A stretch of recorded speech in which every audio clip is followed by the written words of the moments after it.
नमस्कार साथियों, बिहार शिक्षक भर्ती बीपीएससी टीआरई 4.0 के लिए एससीईआरटी मॉडर्न हिस्ट्री पर आधारित प्रश्नों की श्रृंखला में आपका स्वागत है। आज हम आपके लिए एपिसोड नंबर 4 लेकर आए हैं मॉडर्न हिस्ट्री का, और यहाँ पर हमने एपिसोड नंबर 1, 2, 3 और आज फाइनली चौथा एपिसोड है। और इन 4 एपिसोड में आपके क्लास 10th एससीईआरटी से ध्यान दीजिएगा। क्लास 10th एससीईआरटी से मॉडर्न हिस्ट्री का जो चैप्टर है भारत में राष्ट्रवाद, वो आपका समाप्त हो जाएगा। तो आज के जो है 25 प्रश्न आज हम आपको और कराएंगे, और इन 25 प्रश्नों के माध्यम से आपका क्लास 10th में जो एससीईआरटी में मॉडर्न हिस्ट्री का चैप्टर है, चैप्टर नंबर 4 भारत में राष्ट्रवाद, ये समाप्त हो जाएगा। कुल मिलाकर आपको हमने टोटल 125 प्रश्न यहाँ पर आपको जो है हो जाएंगे टोटल, जो कि परीक्षा दृष्टि से बहुत ही महत्वपूर्ण है। इनमें से बहुत सारे प्रश्न आपके टीआरई 1, टीआरई 2, टीआरई 3 में पूछे भी गए हैं। चलिए आते हैं, और आप सभी अभ्यर्थी कमेंट भी कीजिएगा प्रश्नों के उत्तर को, और क्रम के हिसाब से जरूर कीजिए कि अगर 101 नंबर प्रश्न है तो आप 101 का ABC जो भी आपको लगता है उस हिसाब से आप कमेंट कर सकते हैं। चलिए आगे बढ़ते हैं, और आपकी जो अगली क्लास आएगी वो शाम को इवनिंग में आएगी। इवनिंग में आपकी जो शाम की क्लास है आपको अपडेट कर दिया जाएगा टाइम के बारे में, और उसमें आपका साइंस का 7th अध्याय का जो चैप्टर है, जिसका फर्स्ट पार्ट हमने कल देखा था, नियंत्रण एवं समन्वय, उसका नेक्स्ट पार्ट या कह सकते हैं आखिरी पार्ट कल आपके लिए आएगा। उसके आगे की जो क्लासेस होंगी उसके बारे में आपको अपडेट भी कर दिया जाएगा कल शाम तक। तो यहाँ पर बात करें, निम्नलिखित में से किसने 1920 में ताशकंद में भारतीय कम्युनिस्ट पार्टी की स्थापना की थी? तो ताशकंद में पूछा जा रहा, विदेश में पूछा जा रहा, तो 1920 में किसने किया था? लाला लाजपत राय ने, एस डांगे ने, MN रॉय ने। क्या आंसर होगा 101 नंबर प्रश्न का? तो 101 नंबर प्रश्न की अगर हम बात करें तो 1920 में ताशकंद में भारतीय कम्युनिस्ट पार्टी की स्थापना की थी MN रॉय ने। MN रॉय की अगर हम बात करें तो इनका पूरा नाम था मानवेंद्र नाथ राय, या MN रॉय शॉर्ट में इनको बोला जाता है। अगले प्रश्न पर चलते हैं। अगला प्रश्न आपके सामने है, कानपुर षड्यंत्र केस 1924 के तहत निम्नलिखित में से किन साम्यवादी लोगों पर मुकदमे चलाए गए थे? तो यहाँ पर आपसे पूछा जा रहा है कि कानपुर षड्यंत्र केस हुआ था 1924 में, उसके तहत बहुत सारे जो साम्यवादी नेता लोग हैं उनके ऊपर कार्रवाई हुई थी, मुकदमे चलाए गए थे। कौन कौन शामिल थे इस मुकदमे में जिनके ऊपर मुकदमा चलाया गया था ब्रिटिश सरकार के द्वारा? मुजफ्फर अहमद, एस.ए. डांग, MN रॉय। तो यहाँ पर अगर हम बात करें तो दिए गए विकल्पों में सभी जो व्यक्ति हैं ये शामिल थे जिन पर कानपुर षड्यंत्र केस 1924 के तहत मुकदमा चलाया गया था। तो ABC तीनों सही हैं, उपयुक्त में से एक से अधिक यहाँ पर राइट आंसर है। फिर इसके अलावा अगर हम बात करें तो शौकत उस्मानी और नलिनी गुप्ता पर भी कार्रवाइयाँ हुई थी इस षड्यंत्र के तहत। तो कानपुर षड्यंत्र केस के तहत मुजफ्फर अहमद, एस.ए. डांग, MN रॉय, साथ में शौकत उस्मानी और नलिनी गुप्ता जैसे लोगों पर या साम्यवादी लोगों पर कार्रवाई की गई थी ब्रिटिश सरकार द्वारा। अगला प्रश्न है, मेरठ षड्यंत्र केस जिसके तहत 8 लोगों पर मुकदमे चलाए गए थे, कब हुआ था? तो मेरठ षड्यंत्र केस की बात यहाँ पर की जा रही है। तो मेरठ षड्यंत्र केस की जो बात है ये है 1929 से 33 तक, 1929 से लेकर 1933 के मध्य मेरठ षड्यंत्र केस चलाया गया था। और मेरठ षड्यंत्र केस की अगर हम बात करें तो टीआरई 1 में एक प्रश्न भी आपसे पूछा गया था PRT में। मेरठ षड्यंत्र केस की अगर हम बात करें तो ओवरऑल अगर हम देखते हैं तो मेरठ षड्यंत्र केस में मार्च 1929 में ब्रिटिश सरकार ने 31 श्रमिक नेताओं को बंदी बना लिया था और मेरठ लाकर उन पर मुकदमा भी चलाया गया था। उनमें से 3 साम्यवादी, ब्रिटिश साम्यवादी भी शामिल थे जिनका नाम था फिलिप स्प्रेट, ब्रेंड ब्रेडले और लेस्टर हचिंसन। तो ध्यान रखिएगा, ये आपसे पूछा गया था टीआरई 1 में। टीआरई 1 में क्या सवाल पूछा गया था कि निम्नलिखित में से किस मामले में या किस षड्यंत्र में 3 ब्रिटिश साम्यवादी लोगों को कार्रवाई की गई थी, मुकदमा चलाया गया था? तो वो थे कौन? तो फिलिप स्प्रेट थे, ब्रेंड ब्रेडले थे और लेस्टर हचिंसन थे। इसके अलावा यहाँ पर जो एससीईआरटी में दिया गया है, मेरठ षड्यंत्र केस में 8 लोगों पर मुकदमे चलाने जाने की बात की गई है एससीईआरटी के अकॉर्डिंग, लेकिन ओवरऑल अगर हम देखते हैं तो 31 श्रमिक नेताओं को बंदी बनाया गया था और मेरठ लाकर उनका मुकदमा चलाया गया था, जिसमें 3 ब्रिटिश साम्यवादी भी थे जिनके नाम यहाँ पर आप देख सकते हैं। तो मेरठ षड्यंत्र केस हुआ कब था प्रश्न के अकॉर्डिंग? तो राइट आंसर आपका सी है, 1929 से 33 तक। अगला प्रश्न है, दिसंबर 1925 में भारत कम्युनिस्ट पार्टी की स्थापना किसने किया था? तो दिसंबर 1925 में भारत कम्युनिस्ट पार्टी की स्थापना यहाँ पर आपको बताना है। तो सत्यभक्त, शौकत उस्मानी, MA अंसारी। क्या आंसर होगा 104 नंबर प्रश्न का? तो दिसंबर 1925 में भारत कम्युनिस्ट पार्टी की जो स्थापना है ये किया था सत्यभक्त जी ने। तो ध्यान रखिएगा, SCERT में ये फैक्ट दिया गया है, पूछा जा सकता है आपसे। तो भारतीय कम्युनिस्ट पार्टी की स्थापना सत्यभक्त ने दिसंबर 1925 में किया था एज पर SCERT। इसके अलावा हमने जो पहला प्रश्न देखा यहाँ पर, ताशकंद में भारतीय कम्युनिस्ट पार्टी, तो जब आपसे ताशकंद शब्द प्रयोग करेगा भारतीय कम्युनिस्ट पार्टी के साथ में, तब आपको MN रॉय मानना है। ये विदेश में था, कमेंट कीजिएगा ताशकंद किस देश में पड़ता है। MN रॉय ने इसकी स्थापना की थी भारतीय कम्युनिस्ट पार्टी की। इसके अलावा एक भारत में स्थापना हुआ था दिसंबर 1925 में, भारत कम्युनिस्ट पार्टी। यहाँ पे कम्युनिटी नहीं होगा, कम्युनिस्ट होगा, तो भारतीय या भारत कम्युनिस्ट पार्टी। तो भारत कम्युनिस्ट पार्टी की अगर हम बात करें तो इसकी स्थापना किया था सत्यभक्त ने, याद रखिएगा। अगले प्रश्न पर चलते हैं, बिहार समाजवादी दल, बिहार सोशलिस्ट पार्टी की स्थापना कब हुई थी। तो यहाँ पर जो है ये प्रश्न आपसे पूछा गया है, BPSC प्री में भी यह सवाल पूछा गया है। तो बिहार समाजवादी पार्टी, समाजवादी दल या बिहार सोशलिस्ट पार्टी की बात करें तो इसकी स्थापना हुई थी जुलाई 1931 में। जुलाई 1931 में किसने किया था, तो जुलाई 1931 में जयप्रकाश नारायण जी ने किया था। इनके अलावा इनके अन्य सहयोगी भी थे, मुख्य रूप से जयप्रकाश नारायण इनके नेता थे। जुलाई 1931 में बिहार समाजवादी दल, बिहार सोशलिस्ट पार्टी की स्थापना हुई थी। मई 1934 में बिहार कांग्रेस सोशलिस्ट पार्टी की स्थापना हुई थी। अक्टूबर 1934 में हमने जैसे कि आपको क्लियर कर दिया हर प्रकार से, अक्टूबर 1934 में कांग्रेस सोशलिस्ट पार्टी की स्थापना हुई थी। और जब आपसे केवल और केवल BSP पूछेगा, यानी कि बिहार सोशलिस्ट पार्टी, जब आपसे BSP पूछेगा तब आंसर हो जाएगा जुलाई 1931। तो यहाँ पर राइट आंसर 105 नंबर प्रश्न का C है। अगले प्रश्न पर चलने से पहले यहाँ पर देख लेते हैं संस्थापक सदस्यों में कौन कौन थे। तो मुख्य रूप से जयप्रकाश नारायण और फूलन प्रसाद वर्मा, साथ में इनके जो सहयोगी थे संस्थापक सदस्यों में गंगा शरण सिन्हा और रामवृक्ष बेनीपुरी। अगला प्रश्न है, अखिल भारतीय मजदूर किसान पार्टी की स्थापना कब हुई थी। तो यह प्रश्न आपके लिए नया हो सकता है, SCERT में दिया गया है इसलिए आपके लिए यहाँ पर रखा गया है। अखिल भारतीय मजदूर किसान पार्टी 1927, 28, 29, क्या आंसर होगा। तो 106 नंबर प्रश्न का जो राइट आंसर है वो है दिसंबर 1928। तो ध्यान रखिएगा, दिसंबर 1928 में अखिल भारतीय मजदूर किसान पार्टी की स्थापना की गई थी। अखिल भारतीय मजदूर किसान पार्टी के जो प्रमुख नेता थे उनमें शामिल थे जवाहरलाल नेहरू जी, सुभाष चंद्र बोस, राम मनोहर लोहिया, जयप्रकाश नारायण, आचार्य नरेंद्र देव जैसे लोग यहाँ पर महत्वपूर्ण लोग भी शामिल थे। अगला प्रश्न है, निम्नलिखित में से किस बिल के विरोध में 8 अप्रैल 1929 को भगत सिंह और बटुकेश्वर दत्त ने केंद्रीय असेंबली में बम फेंके थे। तो केंद्रीय असेंबली बम कांड इतिहास में दर्ज हुआ था 8 अप्रैल 1929 को। किसने अंजाम दिया था, भगत सिंह और बटुकेश्वर दत्त ने। किस बिल के विरोध में बम फेंका गया था क्रांतिकारियों के द्वारा। ऑप्शन आपके सामने है, शारदा अधिनियम 1929, public safety bill 1929, Simon commission जो कि 1927 में बना था। तो यहाँ पर क्या आंसर होगा इस प्रश्न का। तो बात करें कौन सा बिल था, तो उस बिल का नाम था पब्लिक सेफ्टी बिल।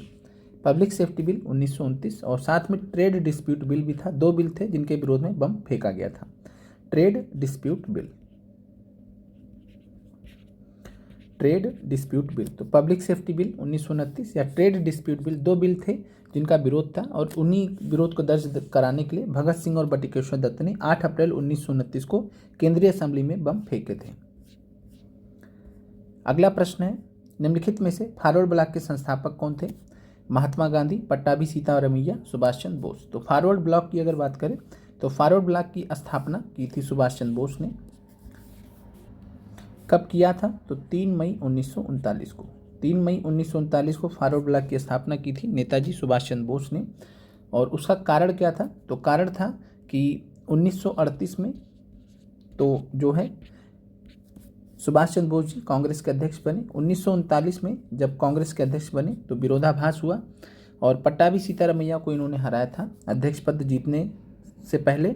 तो अध्यक्ष पद प्राप्त भी किया कांग्रेस का, लेकिन गांधी जी से मतभेद होने के कारण सुभाष चंद्र बोस ने कांग्रेस की जो है अध्यक्ष पद से इस्तीफा दे दिया था और एक नए पार्टी की स्थापना की थी जिसका नाम था फॉरवर्ड ब्लॉक। और यहाँ पर बात करें 29 अप्रैल 1939 वह डेट था जब सुभाष चंद्र बोस ने कांग्रेस से इस्तीफा दिया था। तो आप डेट भी याद रखिएगा कि कब इन्होंने इस्तीफा दिया था, 29 अप्रैल 1939 को। फिर 3 मई 1939 को उन्होंने फॉरवर्ड ब्लॉक की जस्ट तुरंत बाद ही फॉरवर्ड ब्लॉक की स्थापना किया था। तो सुभाष चंद्र बोस यहाँ पर राइट आंसर हो जाएंगे। अगले प्रश्न पर चलते हैं। अगला प्रश्न है, निम्नलिखित में से किसने अपनी पुस्तक द इंडियन मुसलमान, तो किसने द इंडियन मुसलमान नामक पुस्तक लिखी थी जिसमें अंग्रेज मुस्लिम मित्रता पर काफ़ी बल दिया था, यानी कि अंग्रेज और मुस्लिम जो समुदाय है उनके बीच में दोस्ती रहनी चाहिए, उस पर काफ़ी बल दिया था। Lord Dufferin, W Hunter, Lord Minto. क्या आंसर होगा 109 नंबर प्रश्न का? तो द इंडियन मुसलमान नामक जो पुस्तक है वो लिखा था डब्ल्यू हंटर ने। और इनका जो पूरा नाम था एक बार देख लेते हैं, सर विलियम विल्सन हंटर। तो विलियम विल्सन हंटर, WWH, तो विलियम विल्सन हंटर ने द इंडियन मुसलमान नामक पुस्तक लिखी थी। अगले प्रश्न पर चलते हैं। निम्नलिखित में से किसने Mohammedan Anglo oriental college Aligarh में स्थापित किया था? ऑप्शन है आपके सामने, अब्दुल लतीफ़, आगा खान, सर सैयद अहमद खान। तो Mohammedan Anglo oriental college Aligarh में स्थापना किया था सर सैयद अहमद खान ने। कब स्थापना किया था? 1875 में। हालांकि SCERT में 1877 दिया गया। SCERT में बहुत सारे फैक्ट्स हैं जिनमें कॉन्ट्रडिक्शन है, तो यहाँ पर ध्यान रखिएगा 1875 में ही सर सैयद अहमद खान ने मोहम्मदन एंग्लो ओरिएंटल कॉलेज की स्थापना की थी अलीगढ़ में। अगला प्रश्न है, 1911 में भारत के किस गवर्नर जनरल के द्वारा बंगाल विभाजन वापस ले लिया गया था? तो गवर्नर जनरल कहिए चाहे वायसराय कहिए, एक ही बात है। तो भारत के गवर्नर जनरल या वायसराय कौन थे? चाहे आप यहाँ पे वायसराय भी कर लीजिए। तो 1911 में भारत के किस गवर्नर जनरल या वायसराय के द्वारा बंगाल विभाजन वापस लिया गया था?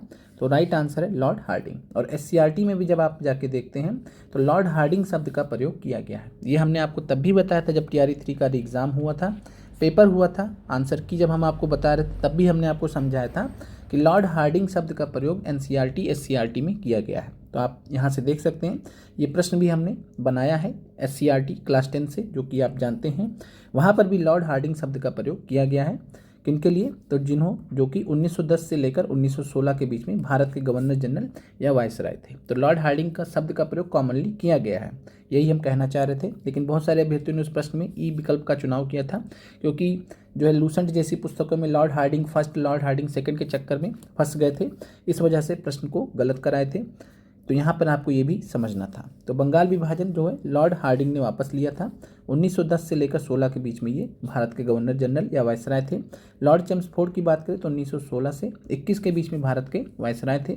लॉर्ड मिंटो के बारे में कमेंट कीजिएगा कि लॉर्ड मिंटो कब से लेकर कब तक भारत के वायसराय थे। अगले प्रश्न पर चलते हैं। अगला प्रश्न है, निम्नलिखित में से कौन ऑल इंडिया मुस्लिम लीग के संस्थापक थे? तो ऑल इंडिया मुस्लिम लीग की अगर हम बात करें तो ऑल इंडिया मुस्लिम लीग के जो संस्थापक थे नवाब आगा खान, नवाब मोहसिन उल मुल्क, नवाब सलीमुल्लाह खान या एक से अधिक। तो यहाँ पर ऑल इंडिया मुस्लिम लीग की अगर हम बात करें तो इसके जो संस्थापक थे दिए गए विकल्पों में सभी यहाँ पर आपको संस्थापक के रूप में मिल जाएंगे। मुख्यतः नवाब आगा खान और नवाब सलीमुल्लाह खान को जाना जाता है ऑल इंडिया मुस्लिम लीग के संस्थापक के तौर पर। नवाब मोहसिन उल मुल्क को भी संस्थापक सदस्य के रूप में जाना जाता है। तो दिए गए विकल्प के अनुसार आपका बेस्ट आंसर हो जाएगा एक से अधिक। स्थान क्या था जहां पर स्थापना हुई थी ऑल इंडिया मुस्लिम लीग की? तो ढाका स्थान था 30 दिसंबर 1906 को।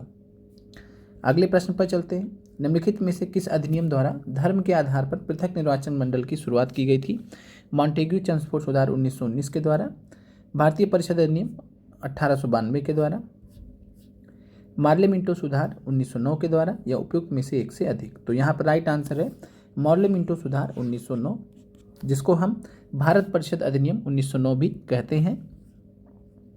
और इसी के माध्यम से पृथक निर्वाचन मंडल की शुरुआत की गई थी। लॉर्ड मिंटो को फादर ऑफ कम्युनल इलेक्टोरेट भी कहा जाता है, पृथक निर्वाचन का जनक भी कहा जाता है। लॉर्ड मिंटो उस समय भारत के वायसराय थे। भारतीय राष्ट्रीय कांग्रेस का 27वां अधिवेशन किस स्थान पर हुआ था? तो 1885 में पहला अधिवेशन, 27 जोड़ दीजिए कितना हो जाएगा? तो ये हो जाएगा 1912। तो 1912 का अधिवेशन आपसे पूछा जा रहा है, यानी कि 27वां अधिवेशन कहाँ पर हुआ था? प्रश्न आपके लिए आसान है, जोड़ लेते जिनको दिक्कत हो रही थी समझने में। तो यहाँ से आप समझ सकते थे कि बांकीपुर अधिवेशन 1912 में। बांकीपुर अधिवेशन की खास बात क्या थी कि इसके अध्यक्ष कौन थे? रघुनाथ नरसिंह मुधोलकर। तो रघुनाथ नरसिंह मुधोलकर की अध्यक्षता में बांकीपुर अधिवेशन हुआ था। जवाहरलाल नेहरू का ये पहला अधिवेशन था जिसमें ये शामिल हुए थे। अगला प्रश्न है, भारतीय राष्ट्रीय कांग्रेस के 1922 गया अधिवेशन के अध्यक्ष कौन थे? तो रघुनाथ नरसिंह मुधोलकर 1912 में थे। मोतीलाल नेहरू चित्तरंजन दास। क्या आंसर होगा यहाँ पर? तो भारतीय राष्ट्रीय कांग्रेस के 1922 गया अधिवेशन के अध्यक्ष थे चित्तरंजन दास। दिसंबर 1922 में अधिवेशन हुआ था। अगला प्रश्न है, जनवरी 1923 में स्वराज पार्टी की स्थापना किसने की थी? मोतीलाल नेहरू ने, सुभाष चंद्र बोस ने, चित्तरंजन दास ने। क्या आंसर होगा 116 नंबर प्रश्न का? तो स्वराज पार्टी की जो स्थापना है वो जनवरी 1923, 1 जनवरी 1923, 1 जनवरी 1923 को किया था चित्तरंजन दास जी ने। साथ में मोतीलाल नेहरू भी शामिल थे। सुभाष चंद्र बोस सदस्य के रूप में थे, तो सदस्य थे स्वराज पार्टी के सुभाष चंद्र बोस जी। तो मोतीलाल नेहरू आंसर है, चित्तरंजन दास जी आंसर है। ए और सी सही है, इसलिए आपका राइट आंसर डी है, एक से अधिक। 1 जनवरी 1923 को स्थापना हुई थी स्वराज पार्टी की। अगला प्रश्न है, मार्च 1923 में स्वराज दल या स्वराज पार्टी का सम्मेलन किस स्थान पर हुआ था? तो मार्च 1923 में स्वराज दल का प्रथम सम्मेलन, कर लीजिएगा, स्वराज दल का प्रथम सम्मेलन किस स्थान पर हुआ था? गया में हुआ था, इलाहाबाद में हुआ था, लखनऊ में हुआ था। तो मार्च 1923 में बात करें, स्वराज दल या स्वराज पार्टी का पहला सम्मेलन बुलाया गया था। 1 जनवरी 1923 को स्थापना हुई थी। मार्च 1923 में पहला सम्मेलन था। कहाँ पर था? तो आज के प्रयागराज और उस समय के इलाहाबाद में अधिवेशन हुआ था। तो इलाहाबाद या प्रयागराज में हुआ था स्वराज दल या स्वराज पार्टी का प्रथम सम्मेलन। अगला प्रश्न है, राष्ट्रीय स्वयंसेवक संघ की स्थापना कब हुई थी? 1924, 1925, 1930। तो राष्ट्रीय स्वयंसेवक संघ, जिसको आरएसएस बोलते हैं शॉर्ट में, और इसकी स्थापना हुई थी 1925 को। संस्थापक कौन थे राष्ट्रीय स्वयंसेवक संघ के? तो राष्ट्रीय स्वयंसेवक संघ के जो स्थापक थे वो थे डॉक्टर केशव बलिराम हेडगेवार। और किस स्थान पर इन्होंने स्थापना किया था आरएसएस का? तो वह स्थान था महाराष्ट्र का नागपुर। तो ध्यान रखिएगा, महाराष्ट्र के नागपुर में डॉक्टर केशव बलिराम हेडगेवार, जिनको केबी हेडगेवार भी कहा जाता है, तो केबी हेडगेवार या केशव बलिराम हेडगेवार ने आरएसएस की स्थापना की थी 1925 में। अगला प्रश्न है, निम्नलिखित में से किसने 1830 में कलकत्ता में धर्म सभा स्थापित कर धर्म सुधार शुरू किया था? तो 1830 में कलकत्ता में धर्म सभा की स्थापना किसने की थी? राजा राम मोहन राय ने, द्वारकानाथ टैगोर ने, राधाकांत देव ने। क्या आंसर होगा 119 नंबर प्रश्न का? तो राइट आंसर है राधाकांत देव। याद रखिएगा, महत्वपूर्ण प्रश्न है। अगले प्रश्न पर चलते हैं, निम्नलिखित में से दयानंद सरस्वती के बारे में सही कथन है? 1875 में मुंबई में स्वामी दयानंद सरस्वती ने आर्य समाज की स्थापना की थी। सत्यार्थ प्रकाश स्वामी जी की प्रमुख रचना है, यानी पुस्तक है। स्वामी दयानंद सरस्वती ने वेदों की ओर लौटो का नारा दिया है। क्या आंसर होगा 120 नंबर प्रश्न का? बाकी डी और ई आंसर तो जानते ही हैं, तो यहाँ पर जो है राइट आंसर आपका डी है, उपयुक्त में से एक से अधिक। सभी विकल्प, तीनों ही विकल्प यहाँ पर सही हैं। तो याद रखिएगा, परीक्षा दृष्टि से महत्वपूर्ण सवाल है 120। 1875 में मुंबई में स्वामी दयानंद सरस्वती ने आर्य समाज की स्थापना की थी। सत्यार्थ प्रकाश नामक पुस्तक इनकी प्रमुख रचना है स्वामी जी की। स्वामी दयानंद सरस्वती ने वेदों की ओर लौटो का नारा दिया था। और यह आपका टीआरई में भी सवाल बहुत बार पूछा गया है, आर्य समाज का भी बहुत बार पूछा गया है बीपीएससी के टीआरई में, खासकर जीएस वाले पोर्शन में। चलिए अगले प्रश्न पर चलते हैं, निम्नलिखित में से किसके द्वारा 1915 में, वर्ष याद रखिएगा, 1915 में हरिद्वार में हिंदू महासभा की स्थापना की गई थी? तो हिंदू महासभा की स्थापना किनके द्वारा की गई थी? हरिद्वार में, उत्तराखंड के हरिद्वार में 1915 में। लाला हरदयाल, बाल गंगाधर तिलक, मदन मोहन मालवीय। तो पंडित मदन मोहन मालवीय जी के द्वारा, पंडित मदन मोहन मालवीय जी के द्वारा 1915 में हरिद्वार में हिंदू महासभा की स्थापना की गई थी। अगला प्रश्न है, असहयोग आंदोलन का प्रस्ताव कांग्रेस के किस अधिवेशन में पारित किया गया था? सितंबर 1920 कलकत्ता अधिवेशन, अक्टूबर 1920 अहमदाबाद, दिसंबर 1920 नागपुर। क्या आंसर होगा? असहयोग आंदोलन, जो कि 1 अगस्त 1920 को लॉन्च किया गया था, इसका जो प्रस्ताव है कांग्रेस के किस अधिवेशन में पारित किया गया था? तो राइट आंसर है कि सितंबर 1920 में एक कलकत्ता में विशेष अधिवेशन इसी कार्य के लिए बुलाया गया था। यानी असहयोग आंदोलन के प्रस्ताव को पारित करने के लिए, जो कि 1 अगस्त 1920 को स्टार्ट हुआ, तो सितंबर 1920 में कलकत्ता में एक विशेष अधिवेशन बुलाया जाता है।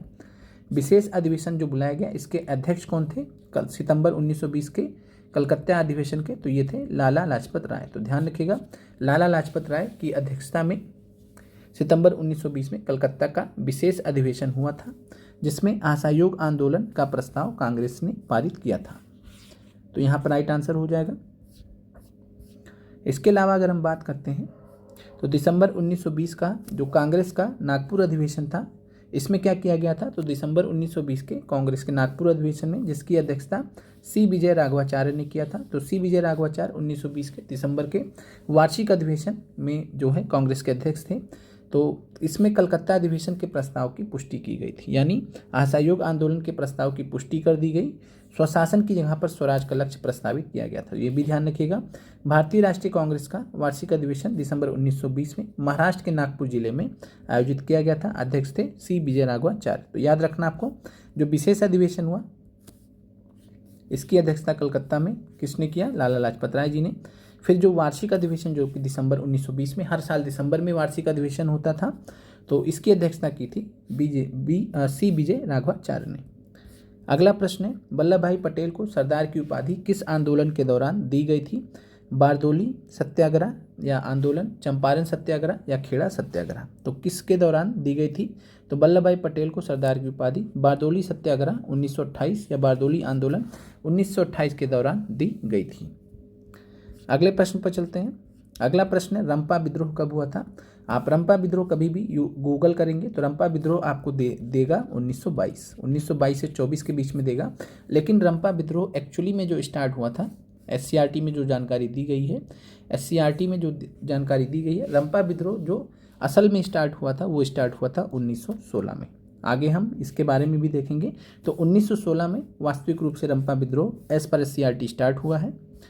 दक्षिण भारत के गोदावरी पहाड़ियों के पुराने रंपा प्रदेश में अशांति थी, जहां पर 1916 में विद्रोह हुआ। SCRT में पूरी लाइन दी गई है कि दक्षिण भारत के गोदावरी पहाड़ियों के पुराने रंपा प्रदेश में अशांति थी, वहां पर 1916 में विद्रोह होता है। फिर 1922 और 24 में क्या होता है? 1922 और 24 में रंपा विद्रोह दोबारा से होता है। जो आप गूगल करेंगे तो आपको यही दिखाएगा, 1916 वाला नहीं दिखाएगा, लेकिन SCRT में दिया गया है, तो आपको ध्यान रखना है। 1922-24 में रंपा विद्रोह दोबारा होता है। इस समय अलमुरी सीताराम राजू के नेतृत्व में। तो अलमुरी सीताराम राजू रंपा विद्रोह 1922 से 24 के नेता भी थे। 6 मई 1924 को राजू को गिरफ्तार कर लिया गया था, उन्हें गोली मार दी गई। सितंबर 1924 में जो रंपा विद्रोह है उसका दमन कर दिया गया था। तो 1922 से लेकर 24 तक ये विद्रोह अंततः चला था। अगले प्रश्न पर जाने से पहले यहाँ पर जो है ये आपका देखते हैं, आपका ये लास्ट प्रश्न है, तो कुछ फैक्ट्स हैं उनको देख लेते हैं। जैसे कि खोंड विद्रोह आपका SCRT में दिया गया। खोंड विद्रोह अक्टूबर 1914 में उड़ीसा की सामंतवादी रियासत दसपल्ला में विद्रोह हुआ था, जिसको हम खोंड विद्रोह के नाम से जानते हैं। तो उड़ीसा क्षेत्र में हुआ था और रियासत का नाम था दसपल्ला। इसके अलावा ताना भगत आंदोलन के बारे में आप जानते हैं। 1914 से लेकर 1920 के बीच में जतरा भगत के नेतृत्व में छोटा नागपुर क्षेत्र के उराव जनजाति का आंदोलन था। तो उराव जनजाति के लोगों का आंदोलन था ताना भगत आंदोलन। ताना भगत आंदोलन में किस जनजाति के लोग शामिल थे? तो उराव जनजाति के। और जतरा भगत के नेतृत्व में एक समुदाय बनाया गया था जिसका नाम था ताना भगत, उसी नाम से रखा गया ताना भगत आंदोलन 1914 से 20 के बीच में। 1914 से 20 में जब ये जो है 1920 तक आते आते ताना भगत जो आंदोलन था भारतीय राष्ट्रीय कांग्रेस से जुड़ गया, जो भारत का जो राष्ट्रीय आंदोलन चल रहा था उससे जुड़ गया। और भारत के जो कांग्रेस के जो वार्षिक अधिवेशन होने लगे उनमें भी ताना भगत आंदोलन से जुड़े लोग या उराव जनजाति से जुड़े लोग जाने लगे। जैसे कि आपने पढ़ा है कि 1922 में गया अधिवेशन में कौन सी जनजाति गई थी? तो गया अधिवेशन में, कांग्रेस के अधिवेशन में कौन सी जनजाति यहाँ पर आई थी कांग्रेस का अधिवेशन अटेंड करने के लिए? तो आंसर था उराव जनजाति। तो इस प्रकार से आज के जो प्रश्न समाप्त होते हैं। कमेंट कीजिएगा आपको क्लास कैसी लगी। आपका क्लास 10th का SCRT का चैप्टर नंबर 4 अध्याय नंबर 4 भारत में राष्ट्रवाद समाप्त होता है। इसके अलावा 8वां चैप्टर है जो कि इम्पॉर्टेंट है, उससे रिलेटेड आपका एक वीडियो में आपका कंप्लीट हो जाएगा। तो मिलते हैं आप लोगों से अगले वीडियो में। आप लोगों का देखने के लिए धन्यवाद।